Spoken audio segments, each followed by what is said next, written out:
그렇게 얘기했는데, 판단 비판은 이제 오전 방송에서 다시 한번 얘기한다면,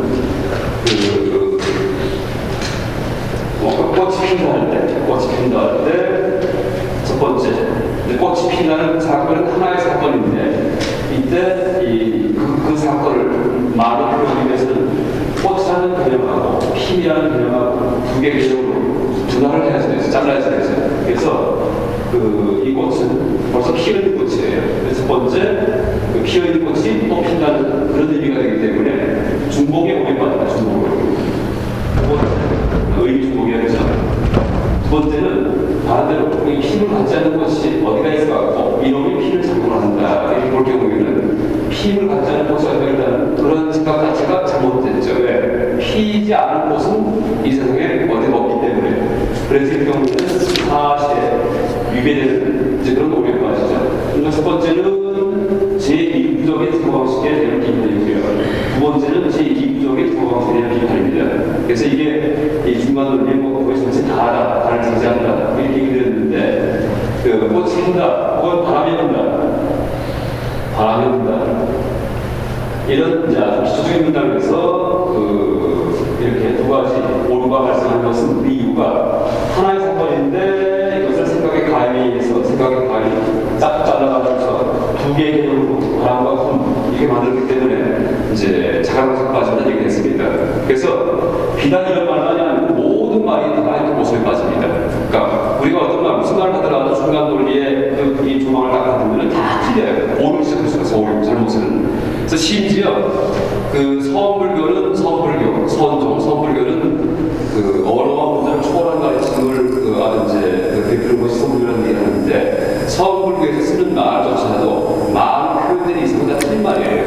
그러니까 엄밀히 본다면. 그래서 서원불교가 사실 언어 문자를 부정하는 그런 최고의 가르침이기 때문에 이제 중간 논리 이용해서 서원불교의 가르침이 얼마나 엉터리인지 또 거꾸로 언제 그런 가르침을 쓸 수 있는지, 그죠?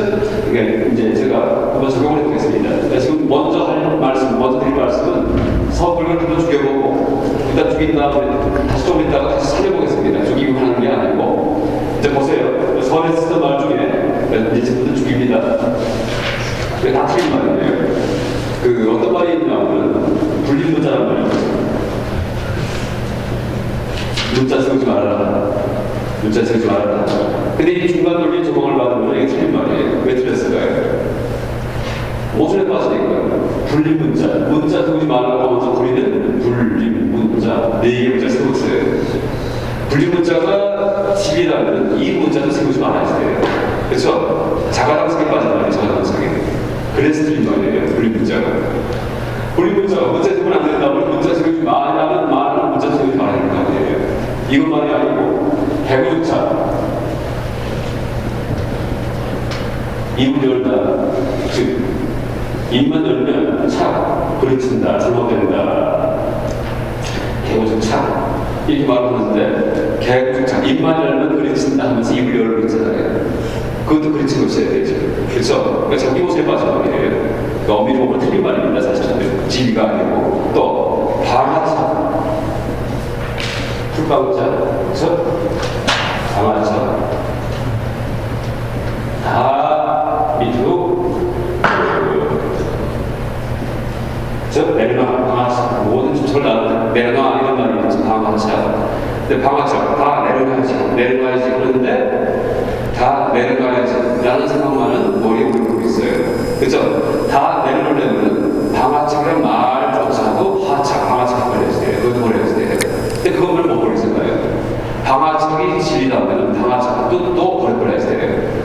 모습에 빠지잖아요. 또 마음을 비워라 이런 말을 하죠. 마음을 비워라. 물론 이게 다 좋은 말인데 이게 마음으로 표현된 이상은 여기에서 언어로 표현된 이상은 자기 모습이 지적된다는 얘기예요. 마음을 비워라. 그건 영원한 진리가 마음을 비워라. 마음을 비워야지 하면서 마음을 비워야지라는 생각이 마음을 막 채우고 있죠. 마음을 비우려면 마음을 비우라는 생각도 기억을 해야 돼요. 이것도 버려야 돼요. 근데 그것만 못 버리잖아요. 그런 식으로 이렇게 심지어 서울에서 쓰는 우리가 떠받들면서 그런 말조차도 이 마음을 표현된 이상은 중간 논리 조망을 받을 때 다 틀려버렸죠. 그래서 어떤 말을 해도 다 틀립니다. 어떤 말을 해도. 지금 제가 하는 말은 어떤 말을 해도 다 틀립니다. 이것도 말을 변했죠. 이것도 틀려야지 되죠. 그러니까 이 말이 맞는단 말이에요. 어떤 말을 해도 다 틀리니까 어떤 말을 해도 다 틀린다는 말도 또 틀려야지 돼요. 근데 제가 안 틀린 것처럼 신용하면서 말을 했죠. 그러니까 완전히 틀린 말이에요. 그렇죠? 완전히 틀린 말이에요. 라는 것도 어떻게 돼요? 완전히 틀린 말이에요. 라는 말은 안 틀린 것처럼 또 얘기해버렸죠. 그래서 이제 입만 뻥끗해도 다 틀린 말이라는 얘기. 입만 뻥끗해도. 입만 뻥끗해도 다 틀린 말이에요. 라는 말도 지금 제가 입을 뻥끗하게 하고 있습니다. 그래서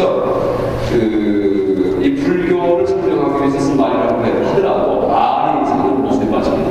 지금 이 말은 많은 이상은 모순에 빠집니다 하면서 이것도 많아요. 이것도 모순에 빠져야 되죠.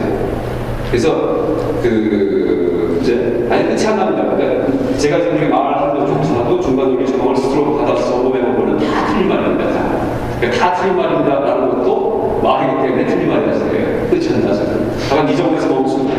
그래서 우리가 이제 언어의 한계가 있다, 생각의 한계가 있다는 건데 그것은 생각하지 마라, 생각 피우고 머리 피우고 사는 게 아니고 논리적 한계를 생각하라는 의미입니다. 생각을 하되 논리적 한계가 있다는 그런 의미에서의 언어의 한계에서 말의 한계. 그래서 이제 보세요. 일단 이제 제가 잘못된 측면만을 갖다 좀 분석을 했는데 하나 또 이제 여기서가 알아야 될 것이 이 분리문자, 개고중상 이런 말이 틀려지는 잘못된 모순에 빠지는 그런 구조하고 꽃이 핀다, 바람이 분다 이런 말이 모순에 빠지는 구조하고 똑같습니다. 같아야 돼요. 아까 오전 시간에 눈은 술을 보지 못하기 때문에 다른 것을 볼 수 없다라는 말하고 비가 내린다는 경우에 그렇죠? 내리면 같지 않은 비가 내린다 그런 말하고 구조가 같은 얘기를 했죠. 그걸 분석을 해봤죠. 그런 식으로 이것도 비판되는 구조가 바람이 분다가 비판되는 거랑 똑같습니다. 그러니까 불린 문자가 틀렸듯이 바람이 분다가 틀렸다 이렇게 말할 수 있어야 됩니다.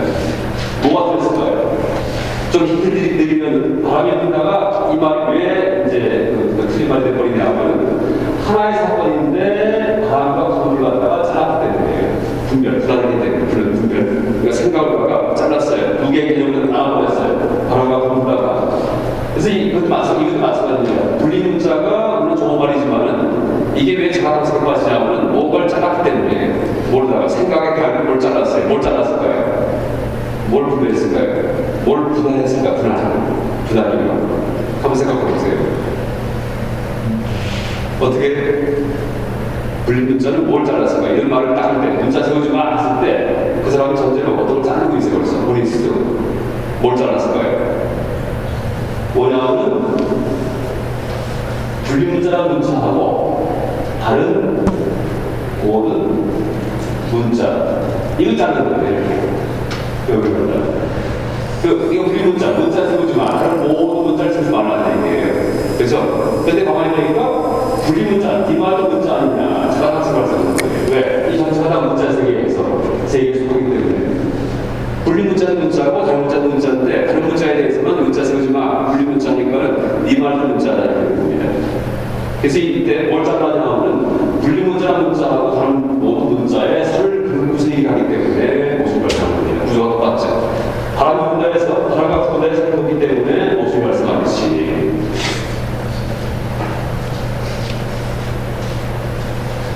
저다가 이제 적응이 돼가지고 제가 알아야죠. 아시죠?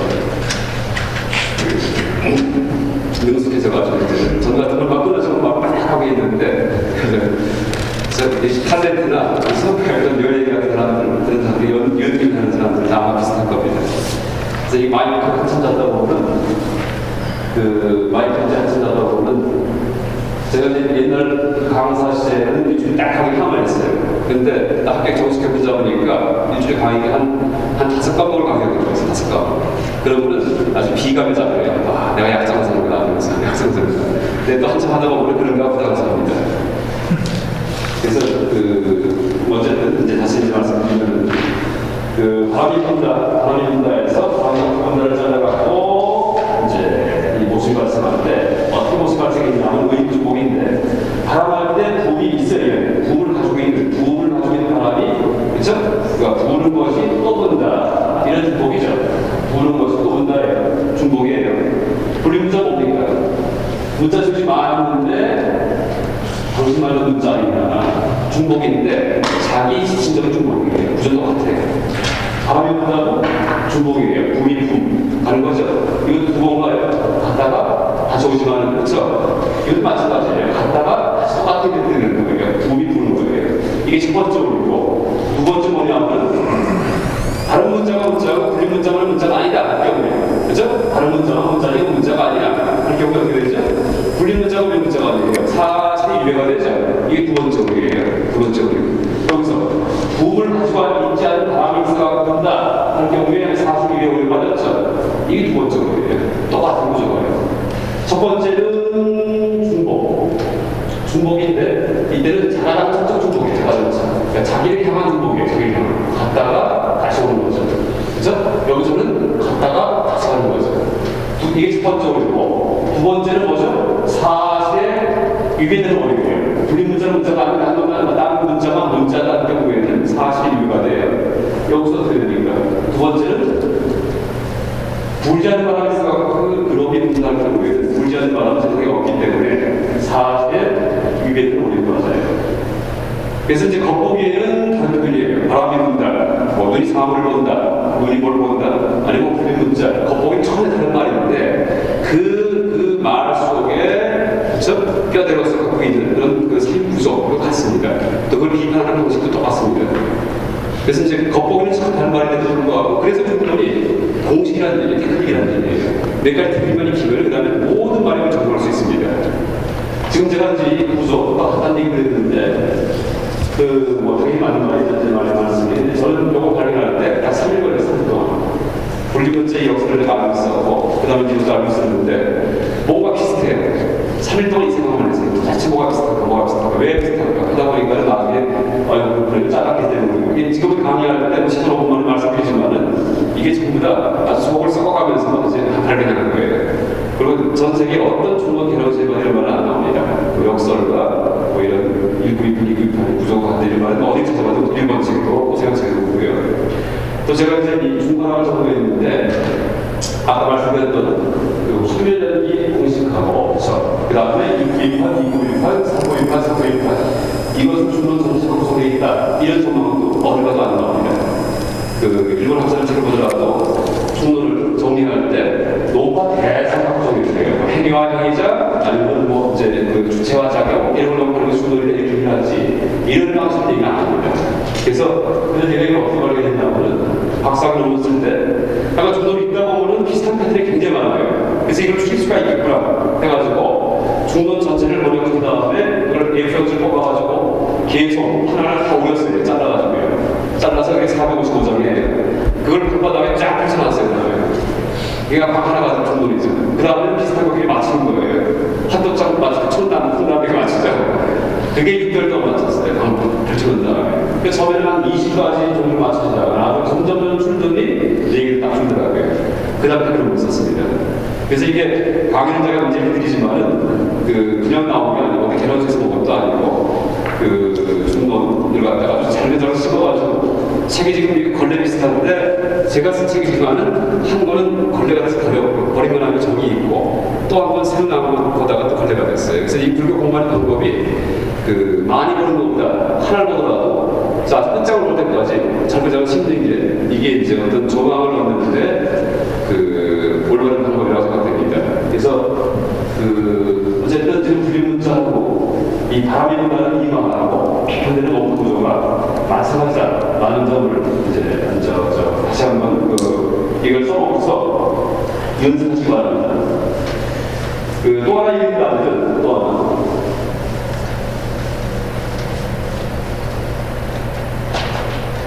지금 1928, 292판 이게 뭐냐면 우리가 가나선 하는 방식과 똑같아요. 그 가나선이 이 중론의 중간합이 이제 보세요.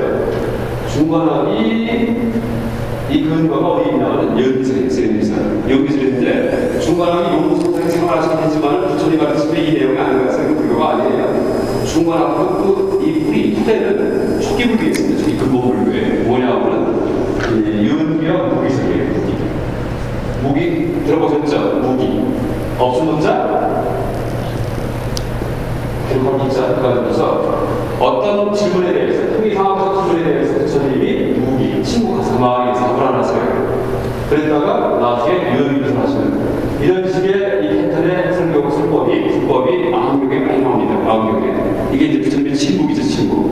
형이상학적 질문에 대해서 답을 안 하셨다가 나중에 유언비를 하세요. 이게 이제 무기설인데, 보통 여기에 대해서 어떻게 쓰냐면은 전유경이라는 독화살의 기구, 그래서 독화살의 기구를 빌면서 전유경의 전자가 화살전자입니다. 화살전자인데 화살을 맞은 사람이 이제 저런 질문을 하는 경우에 우주에서 있습니까 없으니까 깨달은 분은 돌아가신 다음에 어딘가 계십니까?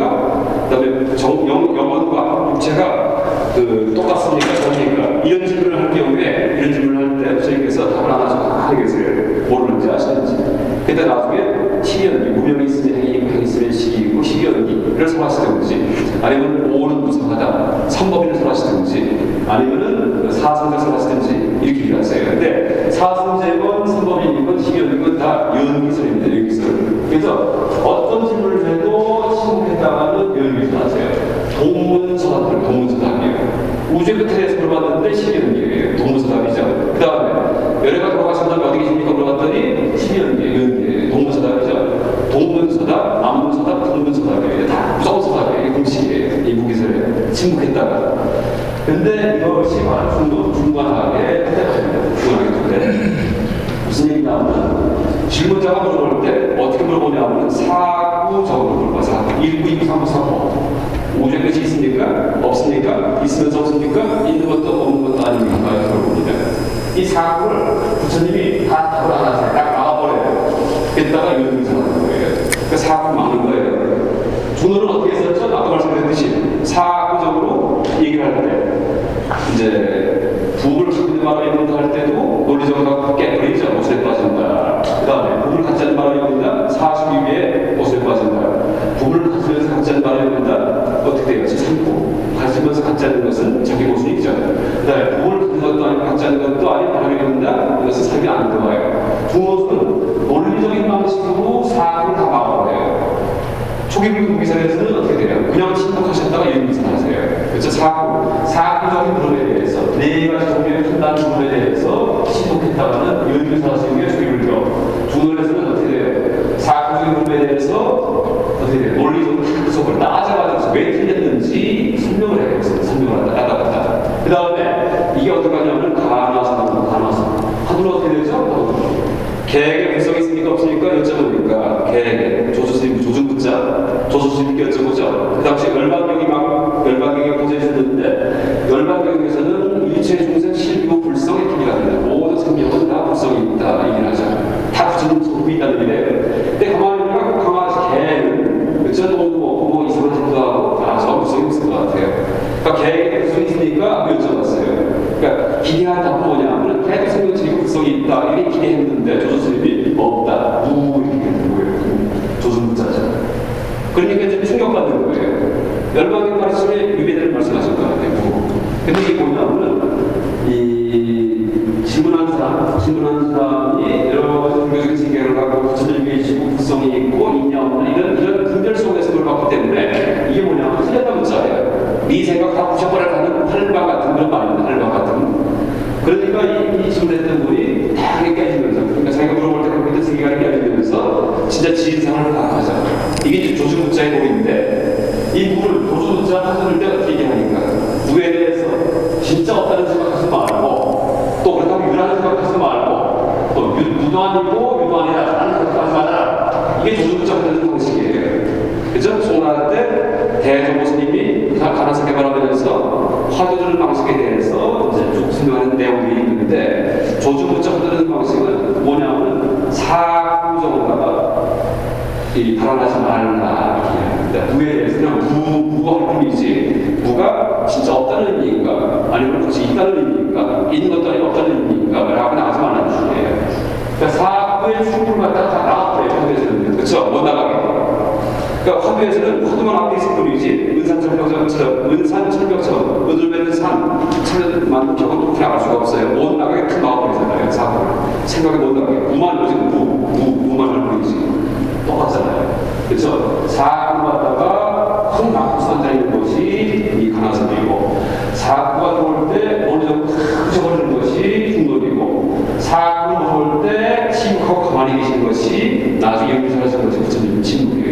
초기불교, 중론, 가나선, 삼자가 일치합니다. 그래서 이제 가나선이 이 중국선 해발된 새로운 선이기 때문에 불교적인 게 아니다 이런 말도 하는데 절대 안 그렇습니다. 철저하게 부처님 근본정신에 입각하는, 그래서 초기불교의 무기선, 또 대승불교의 중화학, 그 다음에 이 가나선의 파고드는 방법, 이 삼자가 일치합니다. 근데 이제 문제는 뭐냐면 초기불교 무기선이든지 이 가나선 같은 경우에는 자세한 설명이 없기 때문에, 설명이 없기 때문에 스승이 있어야 돼요. 그래서 그걸 설명을 해줘야 돼요. 그렇죠? 점검해줘야 되고. 그래서 왜 신곡했는지, 왜 사고가 나가는 것이 문제가 되는지 알 수가 없어요. 자칫하면 잘못 나갈 수도 있고. 그런데 이 설명을 누가 해주냐면 바로 중간하게 얘기합니다. 지금 말씀드렸듯이. 왜 사고가 문제가 되는지. 그러니까 사고적으로 생각을 갖다가 진전시키는 것이 왜 문제가 있는지 갖다가 논리적으로 따뜻하게 설명을 해주는 거예요. 그래서 제가 피라미드 타임이라는 어떻게 해요? 왜 이유가 문제가 있는지, 왜 이유가 문제가 있는지 이거 누가 설명하는 거예요. 분리 문제가 왜 문제가 됩니까? 그러니까 분리 문제에 대한 이론적인 출구가 뭐죠? 일부 이편이 뭐죠? 분리 문제는 일부 이편하는 거. 네 말은 문제 아니냐? 이게 일부 이편이에요. 진짜 분리 문제란 말을 어떻게 걸어요? 반대로 내 말은 문제가 아니야. 거기서 분리 문제를 해보면은 그런 사실이 인정가 되면서 또 이구적인 사고가 오실 때 또 막아버려요. 논리적으로. 이게 일부 차단, 일부 차단이에요. 근데 차단되는 이유가 명확하잖아요. 우리가 알 수 있잖아요. 그렇죠? 일부 차단돼야 하죠. 일부 차단. 분리 문자하고는 네 말은 문자 아니야. 그래서 자랑 사고를 시작하는 거고, 그 다음에 이분은 어떻게 찾아낼 거예요? 내 말은 문자가 아니야. 거기서 나갈 경우에는 어떻게 돼요? 그래서 사실이 인류가 돼. 그러면서 또 찾아낼 거예요. 그래서 중국은 일부 차단, 이부 차단하는 이유가 아주 객관적으로 누구나 알 수 있게 설명되어 있어요. 그래서 첫째, 이런 가나선 같은 경우에도, 물론 낫기 전에 이런 식의 분별적인 공부를 통해가지고서 왜 사고가 많아지는지, 왜 사고가 문제가 있는지, 이걸 먼저 알고 나서, 그 다음에 딱 들어가고 하는 것이 보다 효과적인 수행하는 이제 그런 과정이라고 볼 수 있습니다. 그래서 이 중간합이 부처님 근본 가르침, 초기불교의 무기설, 근본 가르침이에요. 불교 부처님 근본 정신과 그 다음 중국 서원종의 가나선, 이것을 연결하는 그런 논리적인 가격, 다이어트를 합니다. 다이어트. 그래서 지금 너무 명확하잖아요. 그래서 이 가나선은 철저하게 불교, 그러니까 이 가나선 자체가 엄청 위대할 수 있고, 위대할 수 있고. 그런데 우리가 지금 이 맥락을 모르고서 그냥 첫 맥락을 모르고서 뒤에 앉아있는 경우에는 10년, 20년에도 헤맬 수가 있죠. 왜 이걸 듣는 거지? 왜 화를 드는지? 화도 들어봤자 소속 배우고 그랬는데 이 맥락을 좀 알아서 이제 이 손에 들어가실 경우에 그때는 아주 너무 쉬운 이 취지에 대해서 그런 착각을 할 수가 있습니다. 또 하나 얘기한다면은 중간함이 먼저 뭐라고 얘기했습니까? 이것은 감성은 건드리지 못하고 지성만 건드린다는 얘기 했었죠. 지성만. 인지의 측면만 건드리고 인지. 그러니까 생각 나가려면 말을 이지 통역분들은 주로 못해요. 가나선 비슷합니다. 그래서 가나선이 상부기가 하는 거라는 얘기가 감성 통제 다 된 분들이 하는 거예요. 감성 통제 안 됐을 경우에는 그게 뭐죠? 그래서 나온 얘기가 견성도에 보림한다는 얘기가 그래서 나온 거예요. 견성에 머리는 터졌어요. 머리는 사고 다 막아 이유를 알았어요. 깨달았어요. 그랬는데 그럼에도 불구하고 화면과 부분도 습기까지 남아있잖아요. 그래서 견성도에 보임한다 이렇게 얘기하는 거예요. 15년, 20년 걸다 보임만 갔잖아요. 그렇죠? 그래서 이제 그런 말들이 나온 게 아니고 견성해봤자 지성만 깨진 거지 감성은 건드리지 못했으니까 습기는 그냥 남아있으니까. 그래서 전통선에서 다시 습기 제어하는 그런 방법을, 그렇죠? 그걸 자꾸 개발하시고 얘기하는 겁니다. 그 습기 제어는 감성 훈련이에요. 근데 보다 바람직한 것은 감성 먼저 훈련을 하고 그 다음에 지성을 더 놓습니다. 그게 이제 부처님의 방식이죠. 부처님은 부정과 자비는 안 하시더라도 어떻게 됩니까? 세상에 대한 욕심도 없었고 분노하지 않는 분이 정신이 완성된 분인데 그 다음에 이제 말하자면 이 연기관, 그래서 가나선적인 주제 이걸 돕는 거예요. 끝에 가서 29대 출가해가지고 지적 수행하는 분이기 때문에 우리도 부처님을 닮으려면 먼저 감성 독립을 하고 나서 그 다음에 분들을 하세요. 그럼 아주 손쉽게 갈 수가 있는데 감성은 천천히 말의 욕심, 분노, 세속에 대한 집착, 호기심 같은 게 천천히 안 없앤 상태에서 머리만 꽉 들어갈 경우에는 깨졌는데 어떻게 됩니까? 아직도 이제 가슴 속에서 심장이 불렁거리죠. 그런 분들은 화나기도 하고, 욕심도 나기도 하고, 그렇기 때문에 습기가 아직 남아있다 하면서 습기 제거하라 이렇게 하면서 도로 점수다 이렇게 하는 거죠. 도로 점수. 그러니까 깨닫게 됐어도 점수해가지고서. 근데 그런 말이 나오는 이유가 바로 각도입니다. 왜? 이게 전부 다 지성으로 가게 되는 죄이기 때문에 무기설 비행이 다 지성하게 되는 거예요. 형이상학적 의문, 다 지적인 문제야. 감성의 문제가 아니고. 그래서 앞으로 하나선이 그 올바른 빛을 잡고 약간 최고의 수행법으로 그렇게 이제 쓰이도록 우리가 다시 정리를 해야 되는데 그 정리하는 방법은 그 이전에 그 먼저 강도 수행을 선행 수행으로 준비하는 것이라고 얘기할 수 있습니다. 하나는 일인다면 다른 선생님이 초기불교 입장에서 보더라도 그 목적은 뭐냐면은 그 탐진심한 탐욕, 분노, 어리석음, 교만 이 세 가지, 네 가지 번뇌를 제거하는 거죠. 신은 지적인 번뇌, 탐진만은 이제 무슨 감성의 번뇌죠. 교만은 잘난치는 것, 지는 분노하는 가는 것, 탐욕 욕심내는 것. 이걸 없애는 것이 불교 수행인데 지금 이 무기 중간한 가나서는 여기만 성공을 해요. 그래서 이제 이 세 가지로 자세히가 이제 그런 수행을 뭐든지 할 필요가 있습니다. 그리고 경에 보면은 이제 또 논서, 부산어 같은 데 보면은 이런 욕심 중에서 뭐가 제일 먼저 없었는지 아세요? 성자가 되는데 성자. 내가 성자의 지위에 들었나 안 들었나 확인하는 방법은 진심이 가장 먼저 없어진다는 얘기입니다. 그러니까 분노심이 가장 먼저 떨어져요. 분노심이에요. 그러니까 제일 띠쉬운 것이 분노심이에요. 무슨 얘기냐면 앞으로 얘기하면 아직 분노심이 남아있는 사람은 아직 멀었다는 얘기예요. 분노심이 있는 사람은. 그 다음에 제일 마지막에 끊어진 것이 교만심이에요. 교만심. 잘난치 하는 거.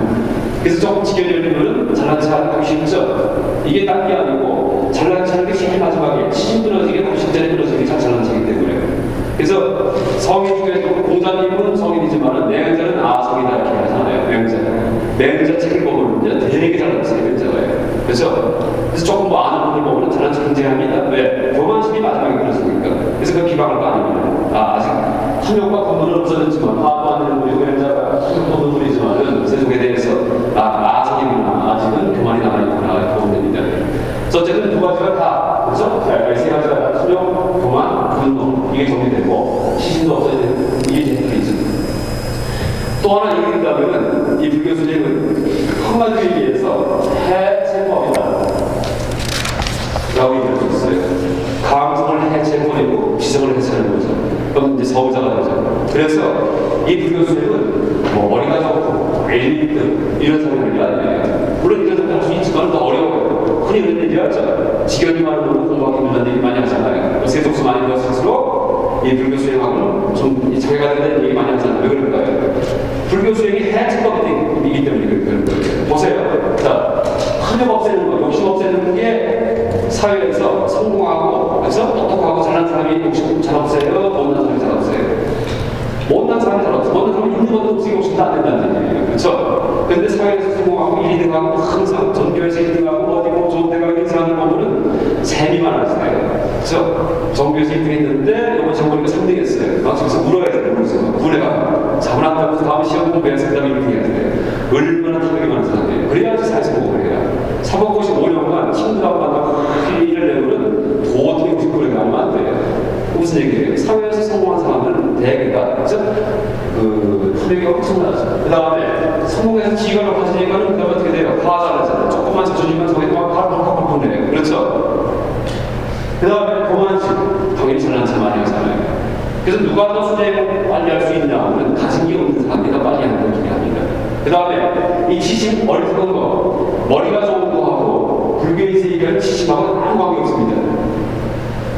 이 지식, 그러니까 불교에서 이제 우리가 이제 머리가 좋다고 할 경우에 아니면 이제 현명하다고 할 경우에 두 가지 의미가 있는데 하나가 지식이고 하나가 지혜예요. 그런데 불교에서 이 지식은 저 무명에 있다는 얘기는 지혜를 얻는 거지 지식을 얻는 게 아닙니다.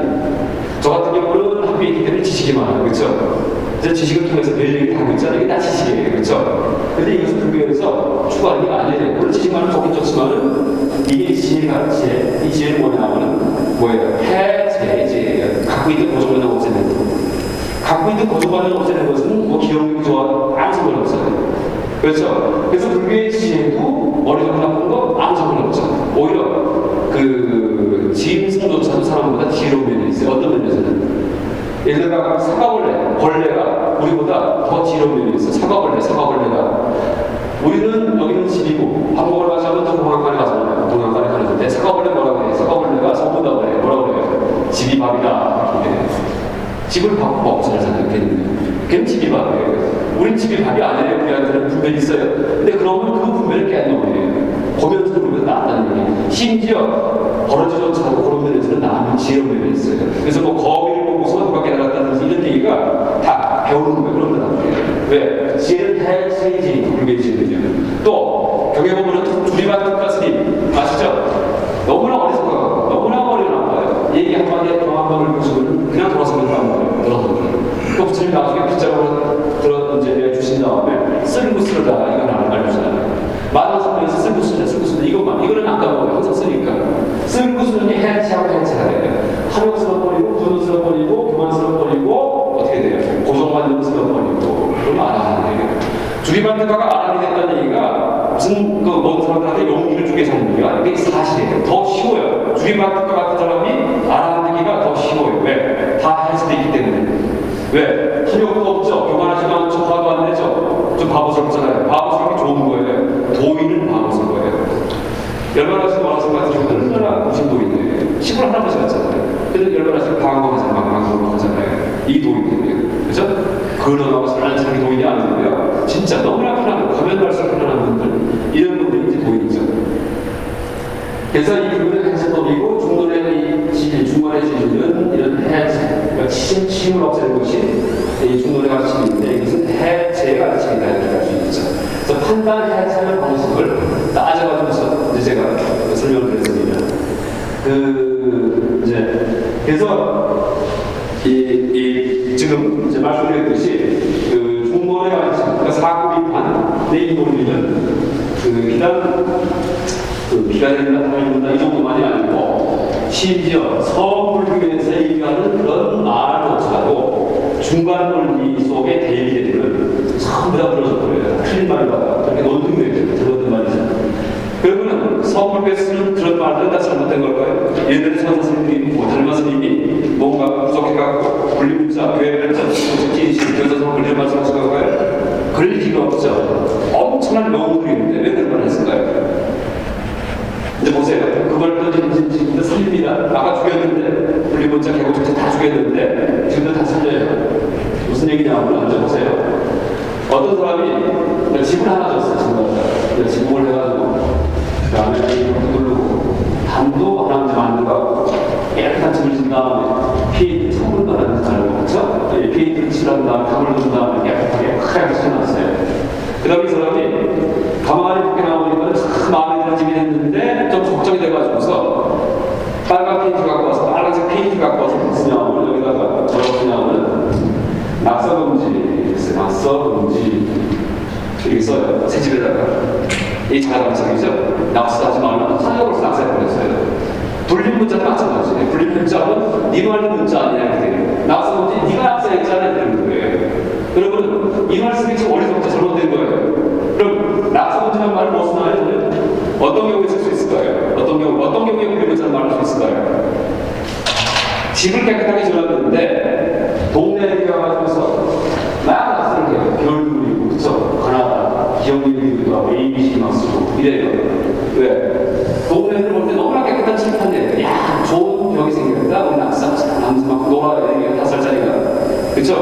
그때 나와서 이유에다가 낙서금지를 쓰는 거예요. 낙서금지. 아니면 더 강하게 낙서는 너무 다 아주 죽여버리겠습니다. 말씀을. 그러면 이 말이 자가당착의 말이잖아요. 자기도 낙서했기 때문에 자기도 죽어버려야 돼요. 그죠? 그런데도 불구하고 애들이 왔다면 또 낙서를 하면은 어이구 무서워. 한 다음에 낙서금지. 낙서는 안 되는구나. 하고 알고 싶다면 낙서 안 하겠죠? 바로 이거예요. 그러니까 서류는 낙서가 있을 경우에 그때 그 다음에 낙서가 있으면 이게 어떻게 돼요? 자가당착에 빠졌음에도 불구하고 효용이 있어요. 역할을 해요. 무슨 얘기냐면 음명여약이에요. 병이 있을 때 약을 주는 것이 분리문자는 거예요. 그죠? 그래서 분리문자란 말도 당나라 때 이때 나온 말인데 어떻게 돼요? 그죠? 서쪽 자체가 당나라 말기에 나온 문제이 정한데 그때가 어느 때냐면 희원장 스님이 인도에 천축에 갔다가 서유의 주인공 경전을 가져와서 번역을 해가지고서 문자에 의한 불교 공부가 선행할 때 나온 말이에요. 다 문자, 경전만 갖고 공부하니까 그때 분리문자는 거예요. 문자가 선행을 할 때 그때 쓰던 말이에요. 그래서 이치가 있습니다. 그런데 문자 갖고 공부도 안 하는 사람한테, 다짜고짜 그렇게 입문한 사람한테 불리는 문자? 아, 이건 안 된다, 이게. 그러고도 오히려 전혀 불교 수행의 지도가 없기 때문에 뭐가 뭔지 몰라요. 그냥 깨달으라고 하지. 그러면 도저히 그 목표점에 도달할 수가 없어. 개그 축작도 마찬가지. 입만 열고 그랬다고 송가라는데, 그죠? 제가 전에 가라선 하는데, 무두선을 해. 입만 가지고 무두선.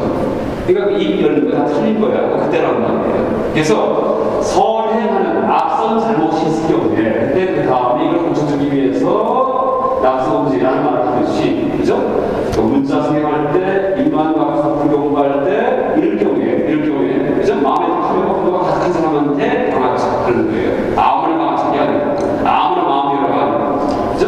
그래서 이런 의미에서, 이 모든 말이 다 자가당착에 빠지고, 서원에서 나오는 서원을 위해서 얘기했던 그런 불륜문자 개고식성이 다 자가당착에 빠졌다는 것을 지적할 수가 있었지만, 그럼에도 불구하고 그 말을 쓸 수 있는 이제 그런 그 상황은 이 선행하는 앞선 잘못이 있을 때다. 즉, 이제 그때 이 불교의 아주 근과 없어 엄청난 교설로 상대를 제도하는 그런 역할을 한다. 이렇게 얘기할 수 있습니다. 그래서 그러니까 불륜문자를 액자에 써가지고 무슨 불륜문자 쓰기 걸어놓고 이건 안 된다는 얘기예요. 왜? 상황상 달라지니까. 그러니까 항상 문자만 갖고 공부하는 사람한테는 그 액자 써서 주면 돼요. 근데 거꾸로 책 안 보고 경전 안 보고 공부한 이제 공부하기 싫어하는 사람한테는 거꾸로 필린 문자 반드시 문자를 써요. 그래서 필린 문자. 아마 요새는 다들 액자에다가 이걸 써가지고 붙여서 공부해야 돼요. 반드시 문자기에서 공부해요. 왜? 우리가 불교 공부할 때 깨달음을 추구하는데, 그죠? 삶과 중대 문제를 갖다가 우리가 죽게 들어가는데, 그냥 의문만 갖고 의문. 내가 뭘까? 아니면 죽음이 뭘까? 죽는다면 어떻게 될까? 부모 밑에서 본래 명맥이 뭘까? 그죠? 부모에게서 태어나기 전에 내 본래 명맥이 뭘까? 이 의식만 가지고 불교 공부하죠? 절대 답 안 나와요. 왜? 서양 철학사에서 뭐 데카르트, 무슨 뭐 칸트 얘기 같은 사람들이 전부 다 그런 의식이 있는 사람들이에요. 근데 서양 철학사에서 연기법밖에 안 되잖아요. 불교 부처님 안 나오잖아요. 왜? 수천 년 억만년을 해봐야 안 나올 때. 그런데 왜 불교에서 이 카톨릭에서 깨닫는 게 나오는 거예요? 깨닫는 거예요. 왜냐하면 부처님 가르친 나이기 때문에 이 기도를 보고서는 다 이거 맞으니까 답이 나오는 거지. 답 없이 의문만 갖고 들어가버리죠. 어디 갈지 모른다는 얘기예요. 그러니까 비유한다면 히말라야에서 가고 싶은 사람 너무나 가고 싶어요. 자, 난 그 열정이 너무나 속해요. 떠났어요. 무조건 가요. 갈 수 있어요? 어디는 모르잖아요. 지도가 있어야지 가죠. 지도가 있으면은 히말라야에서 가려면 김포공항 와서 비행기 타고 뭐 어디 이제 영성도 가고 그다음에 인도 갔다가 어떻게 가면 되는구나. 그거만 들고 가면은 3일이 걸가 3일이면은. 그런데 지도 없이 한번 떠나봐서 히말라야에서 올라가서 높은데 이 히말라야다 이렇게 얘기하죠. 그렇죠? 그러니까 무조건 깨달음을 위해서 떠나는 거면 뭔가 묘한 직업이 오면 이게 깨달음입니다. 하고서 이제 그렇죠? 교만사에 빠져가고 그럴 수가 있죠. 그런데 깨달음의 지도가 있을 경우에 다시 말해 부처님이 고하게 의지해서 우리가 공부할 경우에는 절대 그를 잃지 않는다는 얘기예요. 빨리 갈 수 있는. 그래서 그렇기 때문에 이 문자, 필문자 반드시 그러니까 문자를 세우고서 반드시 경에 가르침에 의거해서 수행을 해야지. 단시간에 오래 쉬는데 부처님께서 체득하신 경지까지 쉽게 갈 수 있지. 경전 보지 않는 경우는 그 불가능해요. 수천 억번이라도 못 깨닫습니다. 부처님은 아스미 겁을 갖다가 벗어야 되잖아요. 그래서 결국 깨닫으신 건데 일반 사람이 의심하는 불법하고 어떻게 해결되겠어요. 그런데 간혹 가다가 옛날 스님께서 경전 보지 말라는 말씀하시죠. 그건 뭐냐면요, 당신이 끌어주시겠다는 얘기예요. 우리가 히말라야 생각할 때 만약에 갔다 온 사람이 있을 경우에 그러면 지도볼 필요 없어요. 뒤만 점점 따라가면 돼요. 그럼 하루 만에 갔던 거예요. 그렇죠? 그게 경전 보지 말라는 말 아니에요. 스승이 있을 경우에, 서울교가 스승이 있을 경우에 절대 경전 보면 안 됩니다. 우리 자기만 돼. 봐봤죠? 자기 시경만 잡고 들고. 그때는 그분 점검 받으면서 불을 따라가면 돼요. 서울교는 사자상승 아니에요. 사자상승, 스승과 제자 생승법, 전능법이기 때문에 스승이 있는 서울교가 진짜 전통에 살아남아 있다면, 내가 믿는 스승이 있다면 절대 경전 보면 안 됩니다. 그분 시키는 대로 하고, 그 다음에 어떤 경지가 열리면 여쭤보고, 그죠? 서로 이제 복권에 받으시 이러면서 이제 나중에 그분 간 경지까지 쫓아오면 됩니다. 그러니까 히말라야에서 갔다 온 사람 따라 졸졸졸 가듯이. 그런데 그런 분이 없을 경우에, 또 그런 분이 있어도 내가 2년이 안 되고 못 만났을 경우에, 그들 어떻게 해요? 지도를 봐야 되기 때문에. 그래서 이제 그 지도를 갖다가 정확히 길은 아직 안 나갔어요. 아직은 행을 안 했기 때문에. 말은 다 해요. 말은. 아, 보세요. 탐욕이 뭐예요? 끄는 마음인데 탐욕 없애는 것은 자기가 부정하는 얘기 있었죠? 믿는 마음. 참 이해하기 쉽잖아요. 탐욕을 끄는 건데 믿는 마음, 부정만 더럽다 하면서 상쇄시킨다. 참 멋있잖아요. 그런데 그 말을 하는 거하고 제가 탐욕이 없어진 거하고 아무 상관없습니다. 그건 제가 그냥 말을 하는 집에 가면 욕심이 있어야지만 애 새끼 먹이 살려요. 여기도 가끔 또 보시고 받아가서 올라가고 그 다음에 애를 보장을 했는데 나도 마찬가지로 보는 거예요. 야단 차세요. 분노 해야지. 탐욕 분노 교만도 해야지. 뭐 책도 쓰려고 그러죠. 교만하지 않으면 책 안 씁니다. 부처님이 책 쓰신 건 아니에요. 교만하지 않기 때문에. 근데 조금 잘난 척하려고 이렇게 책을 써요. 읽는다고. 그러면 남의 도움받아요. 또 무슨 얘기예요? 탐진 교만식을 못했다는 얘기예요. 그래서 물론 이제 지혜도 핵세의 지혜인데 이거 마찬가지죠. 제가 지금 당신은 알지만 어떤 면에서는 사과벌레처럼 제가 푸는 거는 알려드려요. 근데 아직 모품이 있어요. 그건 제가 관리를 해야 돼요. 아직 뭔가 풀지 못한 게 있기 때문에 지금 여기 와 있는 거예요. 뭔가 이게 좋은지 알아. 매칭이 있어가지고 남들 앞에서 강의하고 학교에 대학 교수 있으면은 뭔가 참 훌륭한 것을 생각하고 있어요. 이게 제가 한 매칭이고요. 그것도 제가 해결 한번 해야 돼요. 그러니까 탐진치만을 다 못 풀었어요. 그래서 일부 방식은 단순히 의해서 우리는 이제 어학을 줄 알기 때문에 그죠? 뭐 영어, 한국, 일본어, 뭐 법을 합니다. 티베트까지. 그러니까 이런 거에 의해서 옛날 깨달음의 예화를 봤던 분들, 그죠? 깨달음들이 써놓은 책들 다 해석을 해가지고서 무엇이 정확한 지도다 이걸 만드셨습니다. 정확히 그 자신 있습니다. 근데 아직은 못 떠났습니다. 언제나 떠나겠죠. 근데 이제 스님께서는 그죠? 그 스승이 옆에 계셔가지고서 뒤를 쫓아가면서 여행을 부리든지 아니면 그게 무슨 경우 왜냐면 지도를 들으면서 그죠? 일반 교학자가 하는 지도 가지고서 여행을 떠나는 분이든지 이런 분들이 스님이시죠. 그래서 스님과 제과자의 차이점은 다 해의 차이점이에요. 지식도 아니고 이런 책도 아니고 그렇죠? 무슨 뭐 불교를 많이 하는 것도 아니고 실제 실천하느냐 아니냐 어제 얘기했잖아요. 그라바짜 아니라 범행, 충성행, 독실행 얘기했잖아요. 그래서 행이 이제 그 계획체가 있으면 스님이시고 그렇지 않으면 제과자라고 할 수 있죠. 그래서 어쨌든 이 불교가 해체법이기 때문에 해체법, 탐욕과 분노와 교만을 해체하고 그 다음에 어디서부터는 고정관념의 해체이기 때문에 고정관념 이런 거는 불교의 끝까지 갈 수 있고 그것은 뭐 IQ가 높고 뭐 아무 상관없습니다. 사회적 지위가 높고 뭐 잘생기고 이것도 아무 상관도 없죠. 또 하나 이 얘기는 잘생긴 거하고 깨달은 거하고 어떻게 연결해야 될까요? 잘생긴 거, 멋지게 생긴 거. 부처님은 엄청 잘생긴 분이에요. 무슨 얘기냐면 이제 다시 제가 얘기하면 아라한과 부처님이 챙겨볼 거예요. 아라한과 부처님. 아라한 부처님도 아라한이라고 했는데 당신도 초기 부처님 보면 아라한이라는 얘기하세요. 열의 10호 중에 열의 10가지 벌포 중에서 아라한도 있어요. 그죠? 세조열의 그러니까 그 다음에 조장구 천인사 아라한 되는 거예요. 그리고 또 아라한 부처님에 대해서는 또 부처님이라고 불러요. 뭐가 최점인가요? 복의 책제고 대지도론에 보면은 부처님하고 그 다음에 아라한하고 그 다음에 전륜성왕을 비교해요. 전륜성왕은 엄청난 그런 형제 같은 사람이에요. 형제 그렇죠?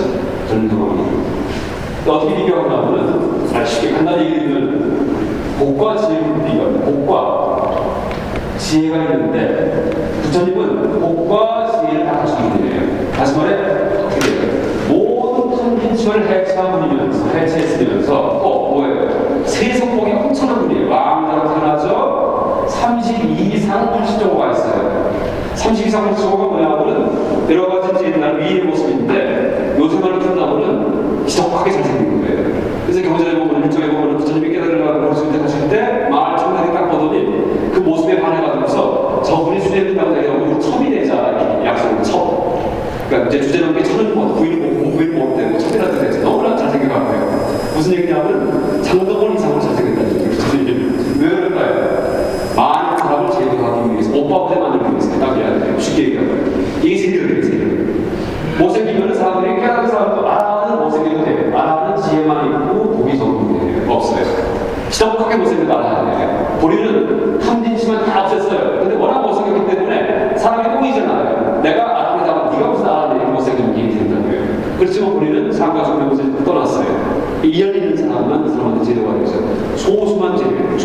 적은 세 사람만. 근데 그렇게 해체하면서도 엄청나게 잘생긴 기분이 잘생기고 멋져. 그러면 다 거기 온 사람들이 모습만 보고 그냥 감동해갖고 좀 무상하는데 제 무상 따라라 왜 따르겠습니까 하잖아요. 그렇죠? 이게 복이에요. 그래서 복을 따르는 거예요. 이게 복음이죠. 세력이죠. 그 다음에 전리성왕은 뭐냐면 복은 엄청나요. 전리성왕은 또 30 이상 복을 가지고 있어요. 만약 열애에 색신이 부처라면은 전리성왕도 부처님이라는 말이 있죠. 겉모습도 너무나 잘생겼어요. 아주 위력이 있고, 그렇죠? 그런데 지혜가 깡통이에요. 없어 바보예요. 이게 전리성왕이에요.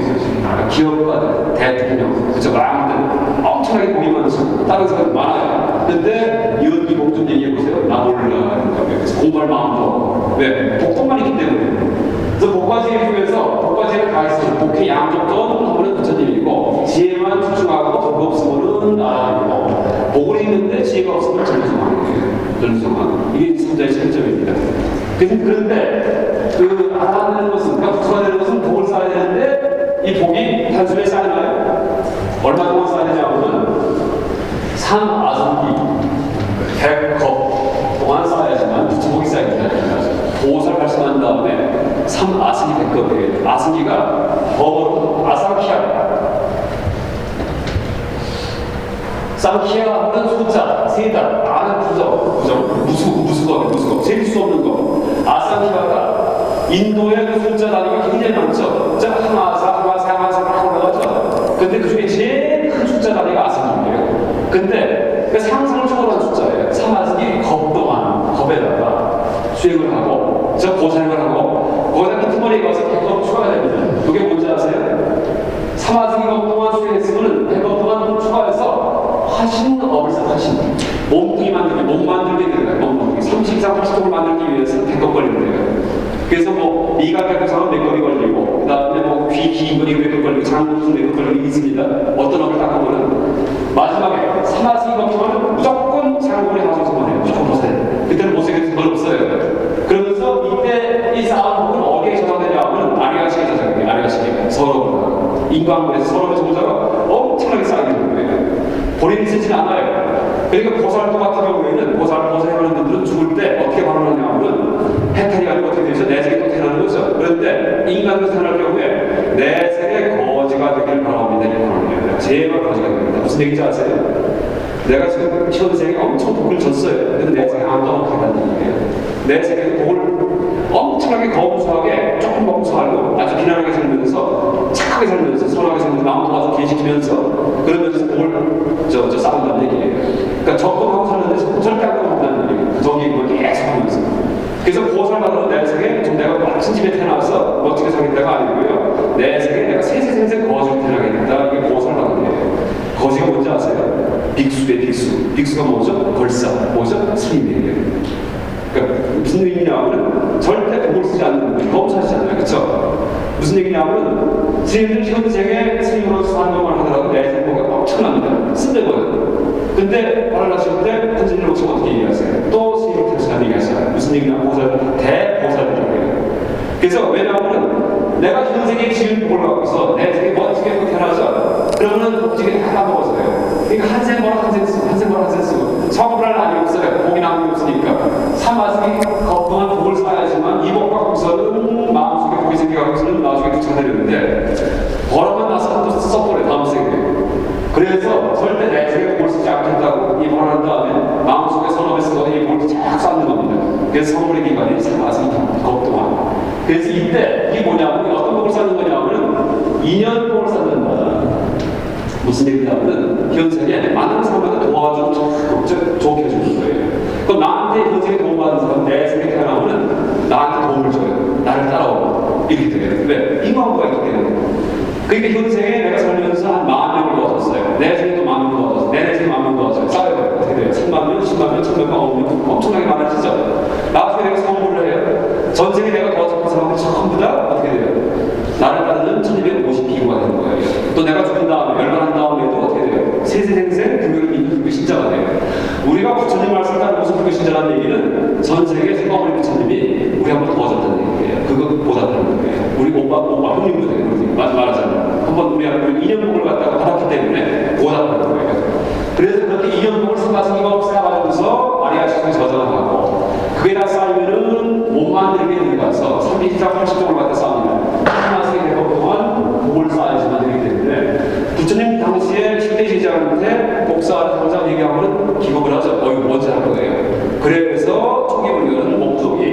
부처가 아니고 안 합니다.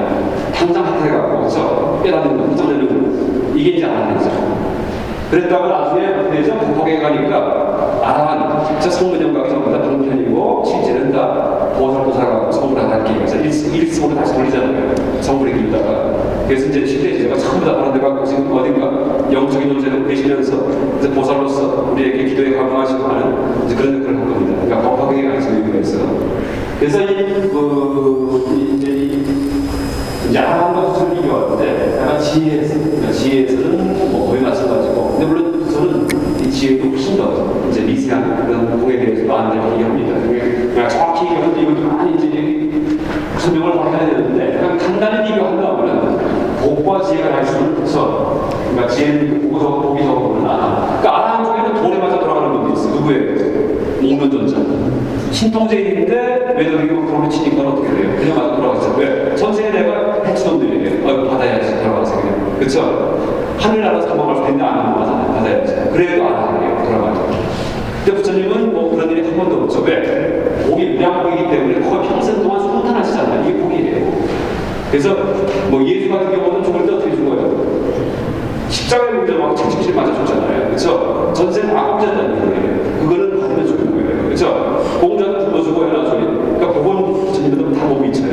소크라테스 그게 먹고 죽어요. 4대 성인이냐. 4대 성인에서 예의는 큰을 끼쳐가게 죽는데 부처님 한 분만 편안히 사시다가 별로 큰일도 없고, 그 당시에 사회 개혁가인데 계급탕 파문인데도 불구하고 지금은 계급탕 파문이다 하면 그냥 적화버리죠. 옛날에. 그래서 공산주의 공공해가지고서 그 당시 혁명한데도 불구하고 모든 나라의 마음을 공명하잖아요. 그런 성이 없다는 거예요. 왜? 엄청 복을 모르니까. 그래서 불교는 지금 우리나라에서 일시적으로 조금 이제 다른 종교 세력이 조금 막 기성을 해도 국상을 하는 것도 없어요. 부처님 복이 무량복이기 때문에 그냥 있어도 나중에 다 돌아오게 돼 있어요. 복 자체가 상대가 아니라 다른 종교에서 하는 것이죠. 그래서 억대일도 안 되고 10억대일도 안 되고 다른 종교가 하는 거예요. 일시적으로 지금 이 현상이 있지. 그래서 이제 이 전통화는 이제 복을 있기 때문에 진짜 복을 있지만은 지혜가 없으니까 뭐라 얘기하면 전통왕은 4대 중간에 정복한 사람이 이 전통왕이다. 그러니까 지금은 다 정복했어요. 이 전통왕이고, 부처님은 국토가 이 4대 주가 아니고 마음을 정복한 사람이 부처다 얘기합니다. 마음을. 그러니까 심자재, 제자재. 재물이 자유자재로는 재물 전통왕, 마음이 자유자재하면 부처님이 얘기합니다. 마음이. 그래서 우리는 약간 이 중에서 복이 아니고, 그렇죠?